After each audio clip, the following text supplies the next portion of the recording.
Tere kõigile ja tere tulemast. Minu nimi on Katriin ja ma olen täna siin Ülemiste keskuses Eutserini alal päevajuht. Täna sukeldume teemasse, mis puudutab absoluutselt kõiki, ehk siis vananemine. Ja mis veelgi olulisem, kuidas me saame sellele läheneda targalt, hoolikalt ja enesekindlalt. Ning me oleme kokku kutsunud täna siis erinevate valdkondade eksperdid, kes siis jagavad meile väga häid näpunäiteid just väärika vananemise kohta. Ja meie tänane eesmärk on väga lihtne: murda müüte, tuua esile see, mis tegelikult toimib ja uurida praktilisi viise, kuidas vananedes oma naha, keha ja vaimu eest hoolt kanda. Ja meie tänased 4 eksperti on dermatoloog Alina Brokk, kes räägib meile nahahooldustõdedest. Meie teine külaline on toitumisnõustaja Elis Nikolai Vendla, kes õpetab, kuidas see, mida me sööme, võib mõjutada meie vananemist. Ning meie tänane 3. ekspert on psühholoog Dagmar Ainsoo, kellega uurime, kuidas stress, mõtteviis ja emotsionaalsed harjumused kujundavad vananemisprotsessi. Ning meie tänane viimane külaline on sisulooja Liisa-Maria Connor, kes siis jagab mõtteid, kuidas ta kõiki neid eelnevaid ekspertnõuandeid oma igapäevaellu siis on intrigeerinud. Ja ma julgustan ka kõiki Ülemiste keskuses siia nüüd Eutserini alale tulema, kaasa mõtlema, rääkima, avaldama oma mõtteid ja võib-olla isegi tegema märkmeid, sest ma olen täiesti kindel, et täna me kuuleme väga palju kasulikku nõu. Ja pärast arutelusi on loomulikult kõikidel võimalus jagada oma mõtteid ja küsida ka küsimusi. Me teeme selle teie jaoks interaktiivseks, inspireerivaks ja võib-olla isegi natuke lõbusaks. Ja kui juba lõbust rääkida, siis kutsun teid kõiki ja julgustan kõiki osalema meie ajamasina jaamas, kus siis iga külaline saab väikese kingituse ja meene ning personaalse sõnumi. Ja lisaks täna siis Südameapteegis on kõik Eutserin Anti-Age tootesarja tooted lausa kuni –40% soodsamad ja koha peal antakse ka väga professionaalset ja personaalset abi. Aga minu kõrval istub siis dermatoloog Alina Brokk, ja kes on pühendunud siis aitama teistel saavutada tervema naha ja enesekindluse oma asjatundlikkuse, empaatia ja selge pilgu abil. Tere, Alina! Mina olen igal juhul sind sotsiaalmeedias jälginud ja väga palju ka saanud kasulikke nippe, aga need, kes pole veel sinuga kohtunud, siis palun tutvusta ennast paari sõnaga ja lisaks ma tahan veel teada, et kuidas sa jõudsid lõpuks nii kaugele, et sa oled dermatoloogia ja nahahooldus maailmas, ma ütleks, et väga-väga heal positsioonil siin Eestis. Jaa, tere. Tõesti olen nahaarst ja minu võib-olla teekond oli natuke pikem. See, et minust saab arst, teadsin ma väga varakult, sest mul perekonnas on 3 arsti ja mul sisuliselt ei olnud valikut.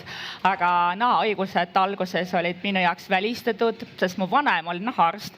Ja kui ma käisin tema juures, siis seal alati oli väga tugev väävli ja lõht. Ma mõtlesin, okei, üks seriaala on kindlasti välistatud. Aga hiljem ikkagi tuli selge aru saama, et nahahaigused on täpselt see, millega ma tahaks tegeleda. Aga ole palun aus, kui palju erinevaid nahahooldustooteid on sinul siis vannitoariiulitel ja kas sa tõesti kõiki neid kasutad? Ma ütlen sulle ausalt, et kindlasti rohkem kui üks inimene vajab, aga see tuleb ikkagi erialast ja minu igapäevasest tööst, sest tooteid tuleb sisuliselt iga kuu ja selleks, et paremini orienteeruda, teada, saada oma arvamust, et mis on see tekstuur, lõhn ja mõju, ma ikkagi hästi palju katsetan enda peal.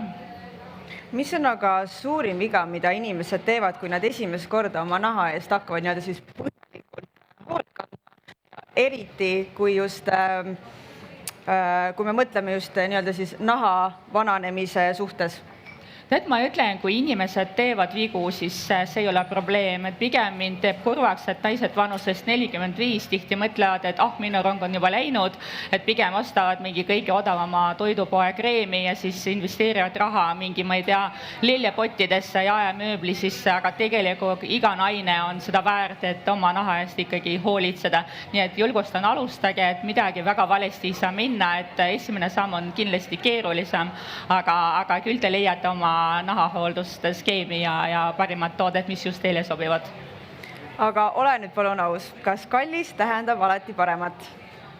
Ma usun, et ei ole, et kindlasti on kuskil see alumine piir, sest oleme ausad, kui me vaatame mingi vaseliin ja glütseriin on tõesti odavad, aga nii kui me vaatame sellised toimeained nagu niatsinamiid ja hüaluronhappe, nad on kallid, ehk siis me vaikimisi ei saa teha hästi odavat kreemi, mis oleks 1 euro ja seal sees oleks hästi palju häid kraami. Aga no mina ütlen, et 100 eurot on absoluutne piir, et kõik, mis maksab rohkem kui 100 eurot, on ikkagi, me maksame pigem turunduse eest ja mitte kvaliteedi eest. Aga mina olen märganud, et sotsiaalmeedia on täis väga palju erinevaid nõuandeid, aga kas on kuidagi muutnud ka sinu tööd, et mida siis tõesti patsiendid sinu käest nüüd kliinikust küsivad? Ma ütlen, et sotsiaalmeedia on kindlasti mõjutanud väga oluliselt, et hea pool on see, et teadlikkus on kasvanud, et inimesed tihti tulevad ja küsivad väga spetsiifilisi küsimusi ja see teeb tuju heaks, et nad ikkagi oskavad juba kahtlustada ja küsida ka õiget ravi ja otsida abi, aga miinus on see, et ikkagi ootused on muutunud eriti just noortel tõesti ebarealistlikuks, et näiteks kes hiljuti käis, et mureks olid laienenud poorid, tal on ilus, puhas nahk, tal pole ühtki punni, aga tõesti poorid on veidi laiemad, aga see on normaalne, see on ütleme, poorid on kõigepealt geneetiliselt meil määratud, me ei saa neid muuta nagu silmavärvi ja tegelikult see ei ole nagu viga, see on lihtsalt üks variant, aga temale sellest väga häiritud, sest kõik need pildid, mida ta scrollides internetis näeb, loomulikult on filtridega töödeldud ja see on täiesti plasmassilaadne nahk, kus pole ühtki defekti. Et see on muidugi kurb. Ja ma olen sellega täiesti nõus, sest et ma olen tegelikult varasemas eas ma olen ka läinud õnge sotsiaalmeedia nii-öelda siis postituste peale ja valinud tooteid, mis minule tegelikult ei sobi. Aga nüüd siis küsimus, et kuidas sa soovitad nii-öelda siis pakenditelt nii-öelda toote koostisosi lugeda, et millele me peaksime tähelepanu pöörama? Tead, ma ütlen, et see on väga keeruline maailm, et isegi mina vahel, kui on hästi pikk nimekiri, panen ChatGPT-sse ja küsin, et palun chat, ütle mulle, mis filtrid, päikesekaitsefiltrid siin sees on ja kas siin on retinoid ja C-vitamiin.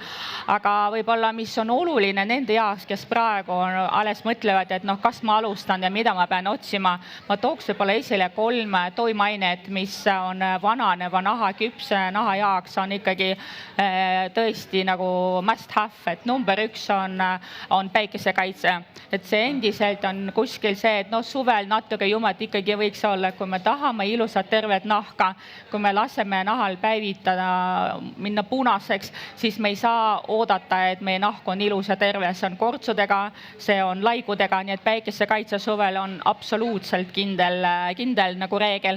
Number 2 on retinoidid. Retinoidid on vajalikud selleks, et käivitada naha uuenemist. Me teame, et uuenemine on seotud hormoonidega, vananedes nahk enam nii hästi ei taha kuidagi noorena püsida ja siis selle tõttu me peame seda stimuleerima ja retinoididega ma olen pigem selline, et alustage küll vaikselt, aga tõstke seda pidevalt kontsentratsioon ja tugevus selle maksimaalse taluvuse piirini. Ja 3. on hüaluronhappe. Õnneks seda vast juba suurem osa inimesi teab, et hüaluronhappe on hea, aga kui me mõtleme, mida see teeb, jah, see nisutab, aga nisutamist on 2 erinevat sorti. Üks on see, mis lihtsalt jätab nahka ilusa läigima, aga teine nisutus on selline, mis tungib sügavamale ja hoiab veed sees. See annab nahale sellist täidlust ja just seda me tihti tahame. Aga palun natuke lihtsusta meie jaoks, mis erinevus on ikkagi hommiku ja õhtu rutiini vahel, sest et nii palju, kui olen mina aru saanud, siis need ei ole ikkagi ju päris samad ja miks on oluline kasutada hommikul ja õhtul nii-öelda siis erinevaid tooteid? Jälle loomulikult hommikused kreemid tihti, kas on kaitsefiltriga juba SPF 15 või 30, õhtused on tihti veidi rammusemad, aga kui inimene väga kardab, siis ma ütlen, et see on ka täitsa okei osta pigem ühe väga kvaliteetse kreemi ja proovida kasutada seda hommikul ja õhtul ja kui tekib tunne, et see kreem sobib, siis juba minna selle õhtukreemi peale ja siis jah, õhtune on lihtsalt natuke tavaliselt paksem, arvestades, et see ei vaja mingit meikimist, siis me saame lubada tõesti natuke rasvasema kreemi. Aga jälle ma näen hästi palju seda, et inimesed ostavad pigem odavamaid nahahooldust ja palju selle asemel, et keskenduda kvaliteetsele apteegi kreemile, valida üht ja sellest on kindlasti rohkem kasu kui terve sellest prügimäest. Väga hea nõuanne jällegi, aga kui ma nüüd näiteks tõesti valingi uue toote, ma proovin ja usun, et see toimib, mul on usk sellesse tootesse, mis ma nüüd endale siis soetan, siis millised on need märgid, et ma tõesti saan aru, et see toode mulle sobib või pigem absoluutselt ei sobi, et ma peaks kõrvale jätma? Ja no vaata, kreemidega on tihti nii, et see mõju tuleb mitte kohe, see võtab aega ja ma arvan, võib-olla esimene oluline samm on see, et valida nahahooldust, mis on kvaliteetne. Et mina nahaarstina olen ikkagi apteegi kreemide usku ja loomulikult mulle väga meeldib Eucerin, see on tegelikult väga vana saksa bränd ja nad hästi palju investeerivad uuringusse, sest näiteks kui ma võtan mingi suvalist taimse õli, ütlen jah, see nisutab, siis ma küsin, aga nagu tõesta, ei ole mingit tõestust, see on lihtsalt nagu väite. Eucerinil iga väide taga on see, et kortsude silumine, pigmendilaigude vähenemine, igal pool on mingi konkreetne uuring ja see on väga objektiivne, sellepärast ma arvan, et võib-olla mõistlikum on ikkagi kõigepealt valida kvaliteetsed firmad ja siis, kui see ei sobi üldiselt, see tähendab, kas nahk hakkab pärituma või kas niisutumist on vähe, siis see hakkab kisuma, aga ütleme, et see tulemus ongi täpselt see, nagu vaata pensionifond, et sa ei saa tihti kohe teada, kas oli õige valik või mitte, et sa pigem nagu vaatad, et mis on see fond ja mis on nende ajalugu ja siis tekib usaldus ja siis sa juba nagu tead, okei, nüüd ma olen õigel teel ja see võtab aega. Aga kuna on õige hetk või siis viimane aeg tõesti pöörduda nahaarsti või dermatoloogi poole? Tead, ma ütlen, et nahaarstid tegelikult tegelevad pigem haigustega ja mulle tundub, et kui me räägime nahahooldusest, sest apteegis töötavad inimesed tihti on väga pädevad, et näiteks kui pöörduda apteegi ja öelda, et jah, et mul on küps vananev nahk, et palun soovitage midagi, siis üldiselt sellega nad saavad super hästi hakkama. Ma just tahangi seletada, et see teekond ilusama nahani ei pea olema hästi pikk ja keeruline, kus nahaarst või kosmeetik, et tegelikult need kreemid on väga head, nii et julgelt apteegi alustada ilusama nahani teekonda juba täna. Ja ma olen täiesti nõus ja pean ausalt ütlema, et mina nüüd ka juba siin paar aastat kasutan tõesti ainult apteegi kosmeetikat, sest ma olen nii kohutavalt oma näonaha ära rikkunud just kõikide nende reklaamide ja lubaduste pärast ja minu nahahooldusrutiin tõesti nägi välja selline, ütleme 9-etapiline, kui mitte rohkem. Ehk siis ma juba tean, mis juhtus. Ma lõpuks ikkagi pöördusin nahaarsti poole ja ma sain niimoodi ikkagi abi, et mina ka ikkagi julgelt ikkagi soovitan pigem kuulata nii-öelda siis spetsialiste, nagu näiteks siis sind. Aga milline on sinu peamine nõuanne nahaga tervema suhte loomisel? No ütleme niimoodi naistele, kes ei ole võib-olla kunagi midagi teinud, on see, et alustage. Just do it, nagu ütleb Nike. Lihtsalt alustage, siis jooksvalt saate aru, et mis ja kus suunas ja apteekrid kindlasti saavad rohkem nõu anda. Ja teine võib-olla lastele, ehk siis mulle tundub meie põlvkond olema juba need, kes pigem rohkem hoolitsevad enda eest ja panevad prioriteedid paika. Et võib-olla see on meie ülesanne, et lükata seda oma kogemust ja teadmisi oma emmede poole. Ehk ma täitsa julgustan osta sellist küpse nahakreemi kingituseks, sest see juhtus ka kunagi minu vanaemaga, kes ei ole nahaarst, kellele ma kingisin kreemi ja siis ta oli seda meelt, ei, tal ei ole vaja, et tema aeg on läinud. Ja siis, kui see esimene potsik oli ära kasutatud, ütles ta isegi teadnud, et kreem saab olla nii hea. Nii et võib-olla tõesti julgustan teid ikkagi oma vanaemasid ja emasid ikkagi pigem üllatada sellise hea kingitusega kingitusega, sest üldiselt meil on see arusaam, et vanaema, mis seal ikka, ma ei tea, laudlinna ja mingi lillepott, aga tegelikult need on ka naised. Aga ma ei teagi, et ma arvan, et äkki me oleme nüüd jõudnud juba sinnamaale, kus keegi näiteks soovib esitada küsimusi või jagada oma mõtteid või äkki sa veel julgustad, ma ei tea, inimesi näiteks küsima või pöörduma sinu poole või on sul äkki mõni teema, mida sa tõesti soovid veel lähemalt puudutada? Võtame, kuigi ma hästi palju olen rääkinud naistest ja emmedest, vanaemadest, aga meil on ka mehed ja mehed on ka inimesed ja see võib-olla meie jaoks on üllatus, aga neil on ka nahk. Nii et õnneks väga paljud naised juba hoolitsevad oma meeste eest ja lubavad kas kasutada oma kreemi, aga samas miks mitte, et julgustame mehi ja ütleme, et tegelikult naha eest hoolitsemine, kreemide kasutamine ei tee üheski alfast vähem alfat. Nii et see on ikkagi tervis, täpselt nagu hambapesu, nii on ka naha eest hool kandmine ja kreemitamine, see on normaalne. Ja ma olen sellega täiesti nõus, aga tegelikult mul tekkis selline võib-olla natuke personaalsem huvi, et millal oleks õige aeg alustada just siis nagu vananemisvastaste kreemide kasutamist ja kui me alustame ikkagi natuke liiga vara, just ma mõtlen selliste nagu karmimate toodete osas, et kas see annab ka mingisuguse, ma ei tea, jälje või kas jätab siis jälje meie nahale või? Tegelikult vananemine algab varem, kui me oskame arvata, 25 on see vanus, kust edaspidi läheb pigem vaikselt allapoole. Ja siis, kui me mõtleme võib-olla aine, mille osas kindlasti ma soovitan olla ettevaatlik, jälgida ja kaaluda, kas on ikkagi see aeg juba saabunud, on ainult retinoidid. Nii et retinoididega tõesti, et kui 18-aastane kasutab ilma akneta retinoide, siis ta pigem kuivatab, äritab oma nahka. Aga ütleme kõik muu, ütleme, mis ma mainisin, päikesekaitse, lapsepõlvest tuleb kasutada, hüaluronhappe, väga hea, kerge niisute. Nii et ma ütlen, et võib-olla meie inimeste peas tihti on see, et on mingi noorte nahahooldus ja vananemise vastane ja see siis on nagu kaks täitsa eraldi kasti, aga reaalselt on see, et see läheb väga sujuvalt ja see isegi tihti ei ole nii palju nende toimeainete tõttu, vaid just nagu rasvasuse, sest ütleme, vananemise vastased või see küpsema nahakreemid on ikkagi väga paksud. Et mina õnneks ei saa neid veel kasutada, nii et ma siis usun, et ma olen piisavalt noor.